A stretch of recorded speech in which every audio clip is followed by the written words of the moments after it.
It's a steep climb to the old St. Paul's Episcopal Church built 140 years ago in Bell Creek Township, southeast of Cannon Falls. Listen carefully, and you may hear the sounds of memories echoing across the hillside of Reverend Samuel Poole Chandler and his congregation, or the laughing of children pulling tricks on each other, or the sorrowing mourners as they buried loved ones in the small graveyard.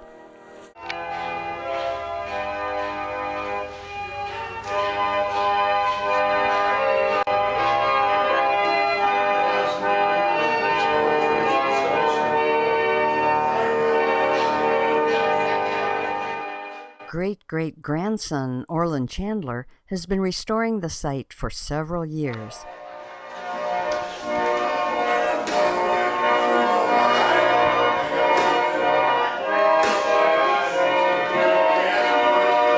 Wesley Chandler, 3rd Minnesota Infantry Company E, a private in Company E. He's buried over here. Nelson Chandler in the 6th Minnesota Company E and later transferred to Company B. I believe he's over there as well. The first annual Pioneer Day hosted a Civil War encampment demonstrated by 3 members of the 3rd Minnesota Company C. There are between 7 and possibly 9 Civil War veterans buried in the tiny cemetery. Hey. Detail. Ready? Aim. Fire. Cover. Arm. Low. Aim. Fire. Cover. Arm. Pretty much, yeah. And these were rarely used in battles. I think only 2% of any of the casualties were by bladed weapons. Most of the times it'd be handy candlestick holder, or a shovel in a pinch, or various other things, or they would just throw it in the ditch, because that's the way they felt about carrying around useless equipment.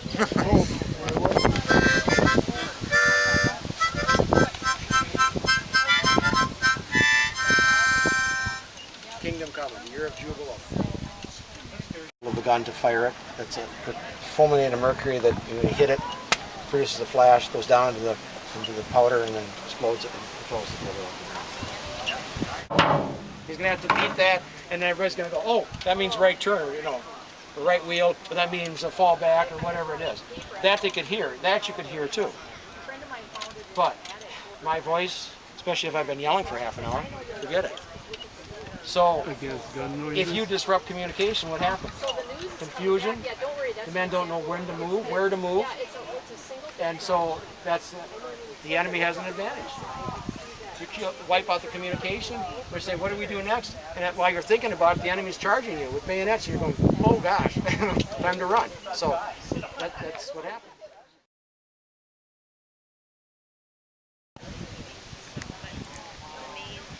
Bet you can make it spin though.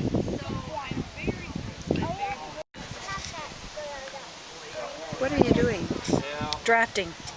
This is, the spinning wheel does all of the work. It's the engine that makes this happen. All I have to do is control the drafting that's happening between my fingers here and make sure that enough, and just enough fiber goes through there so that the engine of the wheel can turn it in. Oop, there we go.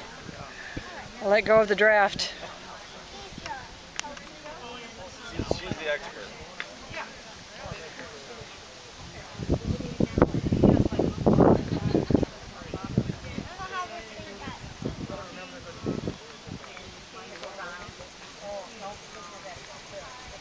That's the mother up there that you're taking a picture of now. Mother makes everything happen. Keeps it all straight.